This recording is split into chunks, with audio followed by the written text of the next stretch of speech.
దివ్యవాణి TV ప్రేక్షకులకు నా నమస్కారం. నన్ను మలచిన దేవా అనే కార్యక్రమాన్ని వీక్షిస్తున్న మీ అందరికీ నా శుభాశీస్సులు.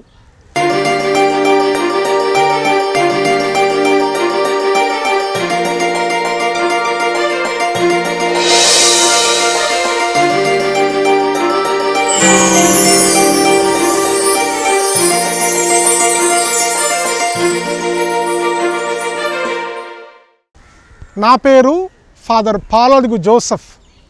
నేను నర్మట విచారణ వరంగల్ మేత్రాసనంలో పాలడుగు సలోమోన్ పాలడుగు సుశీల అనే దంపతులకు జన్మించినటువంటి ఒక మగ సంతానం. మా కుటుంబంలో నాకు ఒక అక్క, ఒక చెల్లి, నేను. మా అమ్మకు ఆడపిల్ల జన్మించిన తరువాత మగ సంతానం కోసం తప్పించింది. అప్పుడు కొంతమంది వ్యక్తులు చెప్పడం ద్వారా మా నానమ్మ అమ్మ విజయవాడ మేత్రాసనంలో ఉన్న పెదౌటిపల్లి గ్రామంలో బ్రదర్ జోసెఫ్ తంబి గారి యొక్క పుణ్యక్షేత్రానికి వెళ్ళి తంబి గారి యొక్క మధ్యస్థ ప్రార్థన ద్వారా మీరు మొరపెట్టుకోనండి, అప్పుడు మీకు మగ సంతానం కలుగుతుందని కొంతమంది వ్యక్తులు చెప్పడం ద్వారా నానమ్మ అమ్మ విజయవాడ మేత్రాసనానికి వెళ్ళి బ్రదర్ జోసెఫ్ తంబి గారి యొక్క పుణ్యక్షేత్రంలో బ్రదర్ జోసెఫ్ తంబి గారి యొక్క సమాధి చెంతకు వెళ్ళి ఆ సమాధిని తాకి మొరపెట్టుకున్నారు. అది 1981వ సంవత్సరము. మొక్కుకున్న తర్వాత తిరిగి మా ఇంటికి వచ్చి 1982 జూన్ 12వ తారీఖున నేను జన్మించాను. జన్మించినప్పుడు అప్పుడే మా నానమ్మ అమ్మ ఏ విధముగానైనా మేము దేవునికి మొక్కున్నాము కాబట్టి ఈ బాలుడిని దేవునికి సమర్పించాలి అనే కోరిక వారిలో కలిగింది. కానీ నేను మా సొంత గ్రామంలోనే నా విద్యాభ్యాసాన్ని చేశాను. 1వ తరగతి నుంచి 5వ తరగతి వరకు మా ఊరిలో సెయింట్ ఆన్ స్కూల్లో చదువుకున్నాను. అక్కడ నుంచి 6వ తరగతి నుంచి 10వ తరగతి వరకు కరుణాపురంలో వరంగల్ మేత్రాసనంలో కరుణాపురం గ్రామంలో విద్యానికేతన్ హై స్కూల్లో నేను చేరి నేను 10వ తరగతి వరకు అక్కడ చదువుకొని ఉన్నాను. ఆ చదువుకుంటున్నటువంటి సమయంలో చాలామంది గురువులు బ్రదర్లు ఆ యొక్క హాస్టల్కి ఆ స్కూల్కు వచ్చి వారి యొక్క సభ గురించి ఎక్కువగా వివరించారు. వివరించిన తర్వాత నేను కూడా ప్రేరణ పొందాను. కానీ మొట్టమొదటగా నాకు ఎలాంటి ఆలోచన అనేది లేదు. గురువు కావాలా అనే ఆలోచన మాత్రము నాకు లేదు. నాకు స్పోర్ట్స్ అంటే చాలా ఇష్టం. ఆ ఆటలలో ఎక్కువగా నా సమయాన్ని ఎక్కువగా వెచ్చించేవాడిని. నన్ను చూసినటువంటి మా యొక్క పీటీ సారు నన్ను ఏదో ఒక విధముగా ఈ బాలుని ఈ స్పోర్ట్స్ హాస్టల్లో జాయిన్ చేయాలని నిర్ణయించుకొని మా పీటీ సార్ నన్ను తీసుకొని వెళ్ళి ఆ యొక్క స్పోర్ట్స్ హాస్టల్లో జాయిన్ చేస్తాడు. 10వ తరగతి అయిపోయిన తర్వాత 1998వ సంవత్సరంలో కొన్ని రోజులు 2-3 నెలలు ఆ యొక్క స్పోర్ట్స్ హాస్టల్లోనే ఉన్నాను. కానీ మా నానమ్మకు మా అమ్మకు దేవుడు అంటే భయం. దేవునికి వారి యొక్క మొరను ఆలకించారు. వారి యొక్క మధ్యస్థ ప్రార్థన ద్వారానే నేను మగ సంతానము కలిగింది. నేను ఒకవేళ గురువు కాకపోతే ఆ కుటుంబానికి ఏదైనా శాపం కలుగుతుందే అనే భయముతో ప్రతిసారి కూడా ఆ స్పోర్ట్స్ హాస్టల్కి వచ్చి మా అమ్మ మా నానమ్మ వచ్చి నన్ను అడుగుతూ ఉండేవారు. అప్పుడు వీరి యొక్క బాధ భరించలేక నేను సెమినరీకి వెళ్ళాలి. ఒక 2-3 నెలల తర్వాత ఏదో ఒక విధముగా ఆ బ్రదర్లు కావచ్చు గురువులు కావచ్చు నన్ను పంపించేస్తారు. తర్వాతకు నా జీవితాన్ని నేను కొనసాగించవచ్చు అని అలా నిర్ణయించుకొని మా నానమ్మ అమ్మ యొక్క బాధ ద్వారా నేను 1998వ సంవత్సరంలో జూన్లో నేను బ్రదర్స్ ఆఫ్ హోలీ క్రాస్ అనే సంస్థలోకి వెళ్ళాను సేలంకి. తర్వాతకి ఒక 2-3 నెలల్లోనే అక్కడి నుంచి నేను వచ్చి ఇంటికి వచ్చేసాను. ఆ సంవత్సరం మొత్తం కూడా వృధా చేశాను. అమ్మకు చెప్పాను, అమ్మ నేను గురుత్వ అంతస్తుకు అర్హుణ్ణి కాదు, వారు నన్ను తిరిగి పంపించేశారు, నేను కాలేజ్ చదువుకొని వివాహం చేసుకొని ఉంటానని చెప్పారు. అప్పుడు మా అమ్మ మా నానమ్మ కాముగా ఉన్నారు. ఆ 4-5 నెలల్లోనే ఇంటికాన్నే ఉండిపోయాను. తర్వాతకి మరలా 99వ సంవత్సరంలో 1999వ సంవత్సరంలో నాకు తెలియకుండానే మా అమ్మ కపూచన్ గురువుల చెంతకు వెళ్ళింది. వరంగల్ మేత్రాసనం అసీసీ నగర్లో ఉన్నటువంటి ఈ కపూచన్ సభ దగ్గరకు వెళ్ళి అవితో ఫాదర్ని కలిసి మా అబ్బాయి మీ సెమినర్లో చేరాలని కోరిక ఉంది అని అన్నప్పుడు ఫాదర్ గారు కోరిక ఉంటే తీసుకొని రండి, నేను తీసుకొని వెళుతాను విజయవాడకు అని చెప్పారు. అప్పుడు మా అమ్మ వచ్చి నాకు చెప్పడం ద్వారా నేను మరలా అయిష్టంతోనే సెమినర్కి మరలా 99వ సంవత్సరంలో వెళ్ళిన తర్వాత అవితో ఫాదర్ని కలిసి ఈ యొక్క ఎనికేపాడు ప్రాంతానికి తీసుకొని వచ్చిన తర్వాత నా జీవితం అలా కొనసాగుతూ ఉంది. అక్కడ జీవించే విధానాన్ని బట్టి, ఆ బ్రదర్లు ఉండే విధానాన్ని బట్టి, మా యొక్క గురువులు ఉండే విధానాన్ని బట్టి నేను ఆకర్షితునయ్యాను. ఏదో ఒక విధముగా నేను గురువు కావాలనే ఒక కోరిక అప్పుడు నాకు కలిగింది. తర్వాత అక్కడ ఉన్నటువంటి పెద్ద ఫాదర్లు వారు నాతో పలకరించే విధానాన్ని బట్టి నేను ఆకర్షితునయ్యాను. తర్వాతకి నేను గురువుగా ఉండాలి, గురువు అంతస్తులో నేను చేరాలి అనే కోరిక అప్పుడు నాకు కలిగింది. కానీ నా జీవితం కొనసాగుతూ ఉంది. అక్కడ ఉన్నటువంటి బాధలను కావచ్చు, అక్కడ చేస్తున్నటువంటి పనులను బట్టి నేను కొన్ని సందర్భాల్లో ఒంటరివాడిని అయిపోయాను. నేను సెమినర్ నుంచి వెళ్ళిపోవాలని కూడా కొన్ని ఆలోచనలు వచ్చాయి. అయినా కానీ నేను గురువు కావాలి అనే ఒక తపన ఉంది కాబట్టి ఎలాగైనా కొనసాగించుదాం, లేకపోతే ఒక ఇంటర్ వరకైనా చదువుకొని తిరిగి వెళ్ళాలనే కోరిక ఉండేది. తర్వాత ఇంటర్ కూడా నేను అక్కడి నుంచి పూర్తి చేశాను. ఇంటర్మీడియట్ 3 సంవత్సరాలు అయిపోయిన తర్వాత ఎనికేపాడులో అక్కడి నుంచి నన్ను మా ఫాదర్లు కేరళ రాష్ట్రానికి ప్రమోట్ చేయడం జరిగింది. అక్కడ నుంచి మేము ఒక 8 మంది బ్రదర్లము కేరళ రాష్ట్రానికి కట్టపన్న ప్రాంతానికి వెళ్ళాము ప్రీనవ్ షెట్ కోసమని. అక్కడ కేరళ రాష్ట్రానికి చెందినటువంటి బ్రదర్లు, నార్త్ ఈస్ట్కు సంబంధించినటువంటి బ్రదర్లు, మన ఆంధ్రాకు సంబంధించినటువంటి, ఒరిస్సాకు సంబంధించినటువంటి, తమిళనాడుకు చెందినటువంటి అందరం కూడా కలిసిమెలిసి జీవించాము. అక్కడ జీవించే విధానాన్ని బట్టి నేను ఆకర్షితులయ్యాను. అక్కడ జీవించే విధానాన్ని బట్టి, ఆ యొక్క ఫ్రెండ్షిప్ను బట్టి, ఆ యొక్క స్నేహాన్ని బట్టి, ఆ యొక్క సోదర ప్రేమను బట్టి నేను చాలా సంతోషించాను. ఆ విధముగా ఆ ప్రీనోషిప్ కూడా కొనసాగించాను. తరువాతకి 2023వ సంవత్సరంలో నేను నోవిషెట్లో చేరాను, ప్రార్థనా జీవితంలోకి వెళ్ళాను. అక్కడికి వెళ్ళిన తర్వాత సైతాను యొక్క శోధనలు మళ్ళా నాకు మొదలైంది. నేను ఎందుకు ఈ గురువంతస్తులో ఉండాలి, నేను బయటికి వెళ్ళాలని ఆలోచన మరలా తట్టింది. తర్వాతకి మా నోవిస్ మాస్టర్ని సంప్రదించి నా జీవితం మొత్తము కూడా అతనికి తెలియపరిచాను. అప్పుడు అతడు నాకు ఒక స్పిరిచువల్ డైరెక్షన్, ఆధ్యాత్మికమైనటువంటి సందేశాన్ని నాకు ఇచ్చి నాకు ప్రేరణ కల్పించాడు. అందుకనే మా నోవిషెట్ మాస్టర్ ఫాదర్ జార్జ్ కొట్టి ఎప్పుడు కూడా అతన్ని నా మదిలో ఉంచుకుంటాను ఒక దేవునిగా. అప్పుడు అతను చెప్పినటువంటి విధానాన్ని బట్టి నేను గురువంతస్తులో ఉండాలి, గురువుగా ఉండి ఎంతోమందికి సేవ చేయాలని ఒక ప్రేరణ మరలా కలిగింది. 2004వ సంవత్సరము మే 15వ తారీఖున మొట్టమొదటగా నేను ధరించినటువంటి ఈ యొక్క వస్త్రాన్ని కపూచన్ సభలో ఒక మెంబర్గా నేను చేరి నేను ఏలూరు మేత్రాసనం జానంపేట ప్రాంతానికి వెళ్ళి నా యొక్క తత్వశాస్త్రాన్ని మొదలుపెట్టాను. ఈ తత్వశాస్త్రంలో 3 సంవత్సరాలు నేను చదివిన తర్వాత మరలా మరి ఒక సంవత్సరము నేను నా యొక్క రీజెన్సీకి వరంగల్ మేత్రాసనంలో అసీసీ నగరానికి వెళ్ళాల్సి వచ్చింది. అక్కడ 1 సంవత్సరం నేను అక్కడ ఉన్నాను. ఫాదర్ ఫ్రాన్సిస్ కొల్లి నాకు అనేక విధాలుగా అనేక సందర్భాల్లో ఎన్నో సలహాలు ఇస్తూ, తమ్ముడు నీవు మంచి జీవితాన్ని జీవించాలి, ఒక గురువుగా నీవు ఉన్నత స్థానంలో ఉండాలని ఎప్పుడు కూడా పదే నన్ను ప్రోత్సహించేవాడు. తర్వాతకి అతని యొక్క మాటలకు నేను ఆకర్షితునై ఇంకా నేను గురువు కావాలి అనే కోరిక తపన నాలో కలిగింది.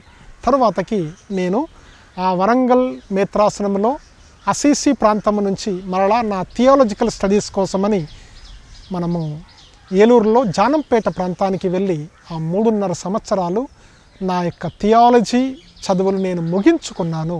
2011వ సంవత్సరంలో నవంబర్ 24వ తారీఖున నా థియాలజికల్ స్టడీస్ అయిపోగొట్టుకొని నేను ఎనికేపాడులో మా యొక్క సెమినరీకి రావడం జరిగింది.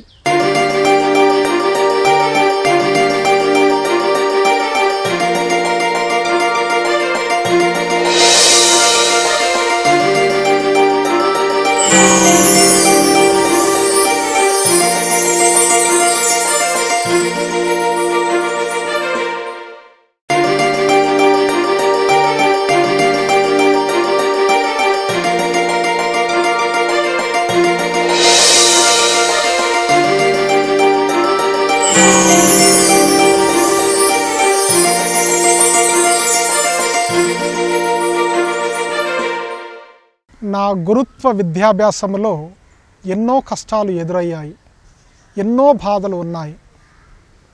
ఒక సైడు నా ఫ్యామిలీ జీవితాన్ని చూస్తే నా తల్లి పక్షవాతంతో బాధపడుతూ ఉంది. అలాంటి పరిస్థితులలో నా తల్లిదండ్రులను చూసుకోవడానికి కూడా ఎవరు లేరు. అలాంటి పరిస్థితి ఎదురైంది. నేను ఈ గురుత్వ అంతస్తుకు స్వస్తి చెప్పి తిరిగి ఇంటికి వెళ్ళి నా తల్లిదండ్రులను చూడాలని కోరిక ఒకసారి కలిగింది. ఎందుకు ఇన్ని సంవత్సరాలు చదువుకొని నా జీవితాన్ని ఎందుకు నేను వృధా చేయాలి అనే ఆలోచనలు కూడా వచ్చాయి. అయినా కానీ నేను ప్రతి సంవత్సరం కూడా అనుకుంటూ ఉండేవాడిని, ఈ సంవత్సరమే నా చివరి సంవత్సరం, వచ్చే సంవత్సరం నేను వెళ్ళిపోవాలి అని పదే పదే అని చెప్పుకుంటూ ఉండేవాడిని. ఏదో కానీ దేవుని యొక్క ప్రేరణ, దేవుని యొక్క శక్తి ఉందని నేను నమ్ముతూ ఉన్నాను. నాకు ఇక్కడ ఉండాలనే కోరిక లేనప్పటికీ కూడా ఆ దేవుని యొక్క ప్రేరణ ద్వారా నన్ను అదే సెమినరీలో కొనసాగిస్తూ ఉన్నా నా జీవితాన్ని. ఇప్పటి వరకు ఈ స్థాయికి నేను చేరుకున్నాను. 2011 నవంబర్ 24వ తారీఖు నా థియాలజికల్ స్టడీస్ మొత్తము కూడా ముగించుకొని నేను ఎనికేపాడు మా పెద్ద ఫాదర్లు ఉండే స్థలానికి నేను చేరుకున్నాను. అక్కడ మా పెద్ద ఫాదరు, నీవు మొట్టమొదటిగా బ్రదర్ జోసెఫ్ తంబి గారి యొక్క సన్నిధికి వెళ్ళి అక్కడ నీ యొక్క పరిచర్య చెయ్యని నన్ను మొట్టమొదటిగా ఇక్కడికి పంపించారు. నేను చాలా సంతోషించాను.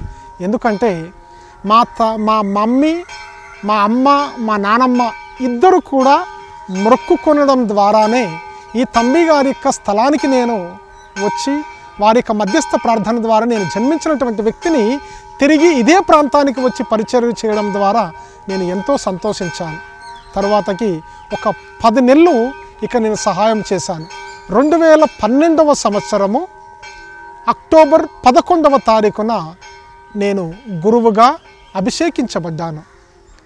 అప్పటిలో ఉన్నటువంటి వరంగల్ మేత్రాసనంలో ఉన్నటువంటి బిషప్ తుమ్మా బాలగారి చేతుల మీదుగా నేను గురుత్వాన్ని నేను పొందాను. ఆ యొక్క అభిషేకాన్ని నేను పొందాను.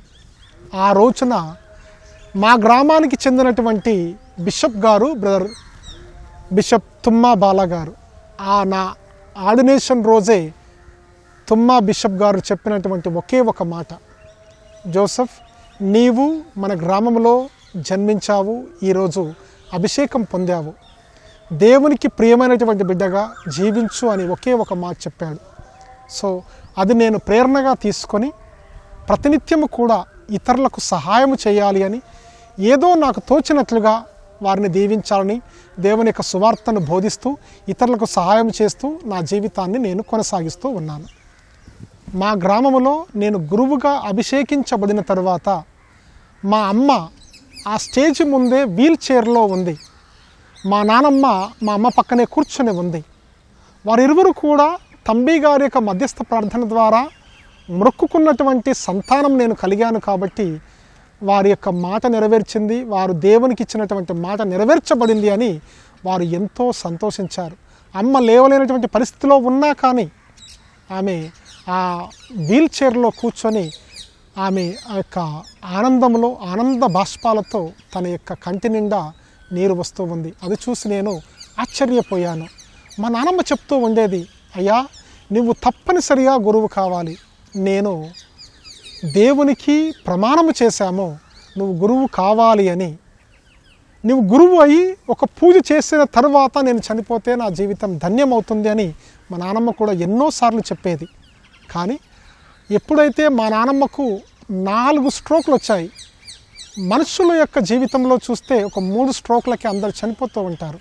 మా నానమ్మకు 4వ స్ట్రోక్ వచ్చినా కానీ ఆమె బ్రతికే ఉంది. కేవలం నేను పూజ చేసే విధానాన్ని చూసి ఆ యొక్క ఆశీర్వాదం నా నుంచి పొందాలని నానమ్మ ఎంతో తపన పడింది.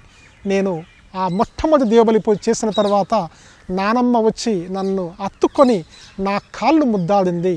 అప్పుడు నేను ఒక సమయంలో ఈ గురువు కావాలి అనే ఒక ఆలోచన వచ్చినప్పుడు మా నానమ్మ చూసినటువంటి సంతోషము, మా అమ్మ చూసినటువంటి సంతోషాన్ని చూసి నేను కూడా నా యొక్క కన్నీళ్ళలో నీళ్లు వచ్చాయి, బాధపడ్డాను, నేను కూడా ఏడ్చాను.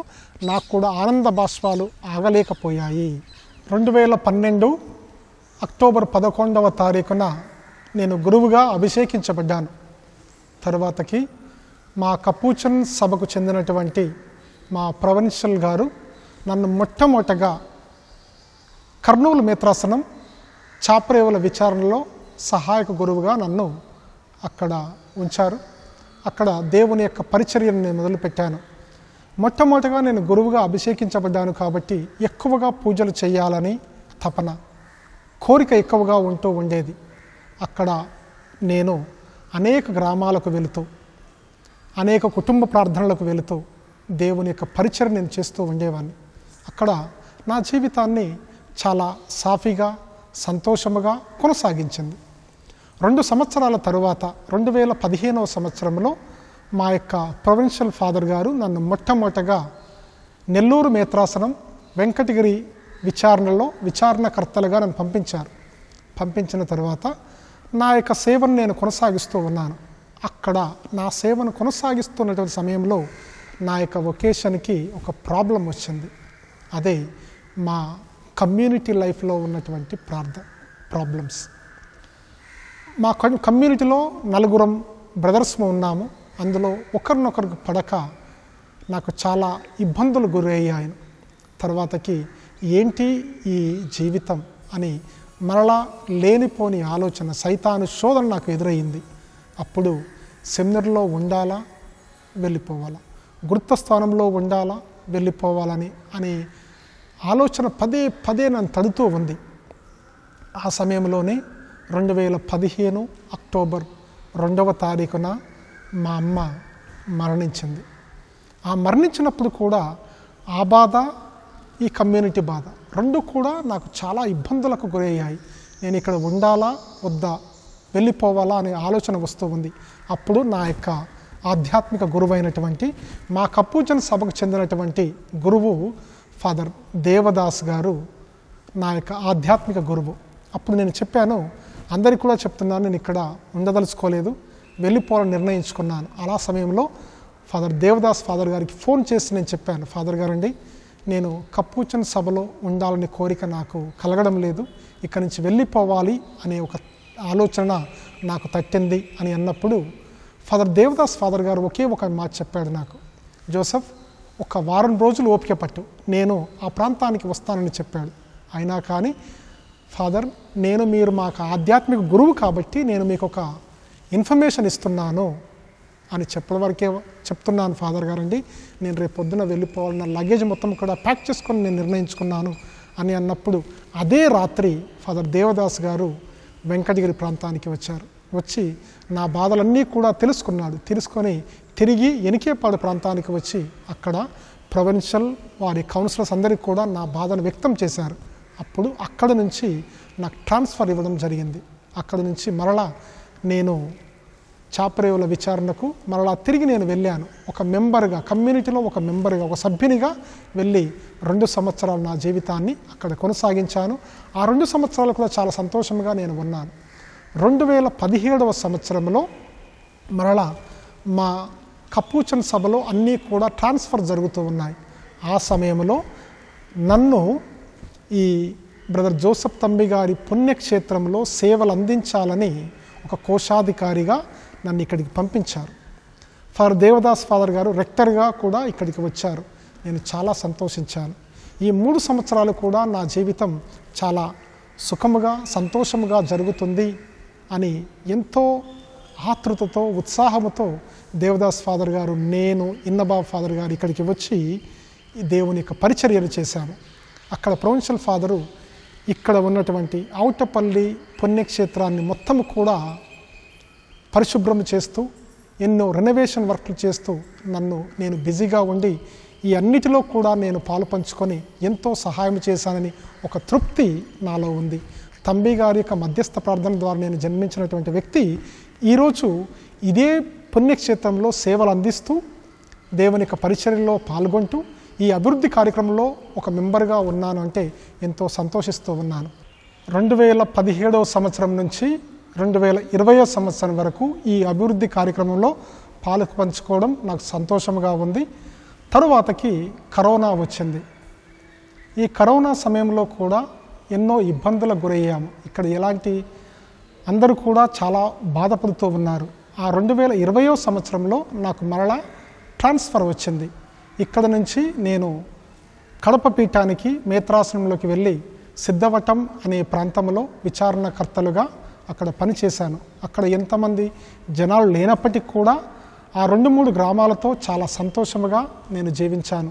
ఎంతోమంది బిడ్డలు ఆ ప్రాంతానికి వచ్చి అక్కడ నాతో పాటు పలకరించడం ద్వారా నేను గృహానికి వెళ్ళి దేవుని యొక్క సేవను పరిచర్యలను చేస్తూ సంతోషంగా ఆ 3 సంవత్సరాలు కూడా నేను జీవించాను. తరువాతకి 2023 సంవత్సరంలో నన్ను మరలా మా యొక్క ప్రొవిన్షియల్ మినిస్టర్ ఈ పుణ్యక్షేత్ర అభివృద్ధి కోసమని ఈ పుణ్యక్షేత్రంలో పనిచేయడానికి నన్ను ఒక రెక్టర్గా ఇక్కడికి పంపించడం జరిగింది. 2013 మే 1వ తారీఖు నుంచి నేను ఈ యొక్క రెక్టర్ బాధ్యతలను తీసుకొని నా జీవితాన్ని ఇక్కడ కొనసాగిస్తూ ఉన్నాను. ఈ సమయంలో కూడా ఈ ప్రాంతంలో అనేక అభివృద్ధి కార్యక్రమాలు జరుగుతూ ఉన్నాయి. ప్రతిరోజు కూడా ఎన్నో ఆధ్యాత్మిక కార్యక్రమాలు జరుగుతూ ఉన్నాయి. నేను ఇతర మేత్రాసనాల నుంచి చాలామంది గురువులను తీసుకొని వచ్చి ఆధ్యాత్మికంగా ప్రార్థన నడిపిస్తూ ఉన్నాను, కూటాలు నడిపిస్తూ ఉన్నాను. ఇలా ఎన్నో ఆధ్యాత్మికమైన అభివృద్ధి కార్యక్రమాలు ఇక్కడ కొనసాగుతూ ఉన్నాయి. ఎంతో అందరు ప్రజలు కూడా చాలా సంతోషంగా జీవిస్తూ ఉన్నారు. గురుత్వం, గురువు అనగానే ఈ సంఘంలో, ఈ సొసైటీలో చాలామంది ప్రజలు అనుకునేది గురువుగా అభిషేకించబడ్డారు అంటే ఎలాంటి కష్టాలు ఉండవు, ఎలాంటి బాధలు ఉండవు. ఫాదర్లు కార్లలో ఇస్త్రీ బట్టలు వేసుకొని వస్తున్నారని చాలామంది భావిస్తారు. కానీ ఆ కారు క్రింద, ఆ ఇస్త్రీ బట్టల క్రింద ఆ గురువు మాత్రమే ఎంతో బాధపడుతుంటాడు. అందరూ ఉన్నప్పటికీ కూడా ఎవరు లేనటువంటి అనాథగా జీవిస్తూ ఉంటారు. అలాంటి సందర్భం నాకు కూడా చాలాసార్లు ఎదురయ్యింది. ఎందుకు అంటే నేను మా ఇంటిలో ఒకే ఒక మగ సంతానం అయినప్పటికీ కూడా కొన్ని సందర్భాలలో మా అమ్మకు అనారోగ్యంతో ఉన్నప్పుడు, మా నాన్న బాగాలేనప్పుడు, మా చెల్లెలు వాళ్ళ యొక్క పరిస్థితులు బాగాలేనప్పుడు ఇంటికి వెళ్ళి ఏంది ఈ జీవితం, గురుత్వంలో ఉన్నప్పటికి కూడా ఇలాంటి బాధలు ఎదురయ్యాయి. అయినప్పటికీ కూడా మనిషి యొక్క ఆలోచన ఒక విధానం, దేవుని యొక్క ఆలోచన మరొక విధానం. అందుకని మనిషి వెళ్ళిపోవాలి, గురుత్వాన్ని వదిలివేసి వెళ్ళాలని కోరిక ఉన్నప్పటికీ కూడా దేవుడు ఏదో ఒక రీతిలో, ఏదో ఒక వ్యక్తి ద్వారా మనల్ని ప్రేరేపిస్తాడు. ఆ విధంగానే నా జీవితం కొనసాగించింది. నేను ప్రతి సంవత్సరం కూడా గురువైనప్పటికి కూడా ప్రతి సంవత్సరం కూడా నేను వెళ్ళిపోవాలి, ఎందుకు ఈ జీవితం అని చాలాసార్లు అనుకున్నాను. కానీ ఏదో ఒక గురువు ద్వారా, ఏదో ఒక స్నేహితుని ద్వారా, కొన్ని మంచి మాటలు చెప్పడం ద్వారా దేవుని యొక్క ప్రేరణ నేను పొందాను. అందుకనే నేను ఇప్పటికి కూడా ఎన్ని కష్టాలు నా హ్యాబిట్ కింద ఉన్నప్పటికి కూడా నేను దేవుని యొక్క సేవలో ఎదుగుతున్నానని, దేవుని యొక్క విశ్వాసంలో ఎదుగుతూ ఉన్నానని, తంబి గారి యొక్క మధ్యస్థ ప్రార్థన ద్వారా నేను జన్మించినటువంటి వ్యక్తిని కాబట్టి ఇదే పుణ్యక్షేత్రంలో పనిచేస్తున్నందుకు సంతోషిస్తూ ఈ గురుత్వ జీవితాన్ని నేను కొనసాగిస్తూ ఉన్నాను. దివ్యవాణి వీక్షిస్తున్న ప్రజలకు నేను మీకు ఇచ్చే సందేశాన్ని ఇచ్చేంత పెద్దవాన్ని నేను కాదు. అయినప్పటికీ కూడా నా జీవిత విధానాన్ని బట్టి, నేను జీవించిన విధానాన్ని బట్టి మీతో పంచుకోవడానికి గొప్ప అవకాశాన్ని దివ్యవాణి టీవీ నాకు అవకాశం ఇచ్చింది. ప్రస్తుత సమాజం మనం చూసినట్లయితే శ్రీ సభలో ఎక్కువగా గురువులుగా కన్యాశ్రీలు పంపించడానికి వొకేషన్స్ కూడా లేవు. నా కుటుంబ జీవితంలో చూస్తే మా కుటుంబంలో ఒకే ఒక సంతానం, మగ సంతానం అయినప్పటికీ కూడా మా తల్లిదండ్రుల యొక్క ప్రేరణ ద్వారా, దేవుని యొక్క ఆశీర్వాదం ద్వారా నాకు కొన్ని సందర్భాలలో చాలా చేదు జ్ఞాపకాలు ఎదురైనప్పటికీ కూడా దేవుడు నన్ను మలచి ఇంత స్థానానికి, ఇంత గురుత్వ అంతస్తుకు నన్ను తీసుకొని వచ్చాడు. దానికి నేను కృతజ్ఞతలు తెలియపరుస్తూ ఉంటాను. మీరు కూడా ఈ ఛానల్ ద్వారా నా యొక్క సందేశాన్ని చూస్తున్న ప్రతి ఒక్కరు కూడా ఏదో ఒకరు మీ కుటుంబాలలో, మీకు తక్కువ మంది మీ కుటుంబంలో పిల్లలు ఉన్నప్పటికీ కూడా ఏదో ఒకరిని కానీ గురుత్వ అంతస్తుకు పంపించడానికి, మతవాస జీవితానికి పంపించడానికి ప్రతి ఒక్కరు కూడా కృషి చేయండి. ఎందుకంటే మన శ్రీ సభలో చాలా దినదినం ఈ గురుత్వము అనేది తగ్గిపోతూ ఉంది. ప్రజలు తక్కువైపోతూ ఉన్నారు. దేవుని యొక్క పరిచర్యను చేయడానికి చాలామంది వ్యక్తులు కావాలి. అందుకనే మీ యొక్క ప్రేరణ ద్వారా మీ యొక్క బిడ్డలను ఈ ప్రాంతానికి పంపించి గురువులుగా అభిషేకించండి. ఈ గురువులు, బిషప్లు, పోపు గారు ఎక్కడో దేవుడు నన్ను మన ఆకాశం నుంచి పంపించలేదు, మన కుటుంబాలలో నుంచే, మన మధ్యలో నుంచే మనల్ని ఎన్నుకుంటూ ఉన్నాడు. కానీ దాన్ని మనం ప్రేరణగా తీసుకొని మనము మంచిగా చదువుకొని ఈ యొక్క మతవాస జీవితంలో ఒక పవిత్రమైన జీవితాన్ని జీవించడానికి మనమందరం కూడా కృషి చేద్దాం. నన్ను మలిచిన దేవా అనే కార్యక్రమం ద్వారా నా జీవిత విధానాన్ని, నా వొకేషన్ లైఫ్ని మీ అందరికీ కూడా పంచుకోవడానికి ఈ గొప్ప అవకాశాన్ని దివ్యవాణి టీవీ యాజమాన్య సభ్యులు నాకు అవకాశం ఇచ్చారు. వారికి నా యొక్క కృతజ్ఞతలు తెలియపరుస్తున్నాను. వీక్షిస్తున్న ప్రతి ఒక్కరికి కూడా దేవునికి ఆశీస్సులు మీపై ఉండునుగాక. ఆమేన్.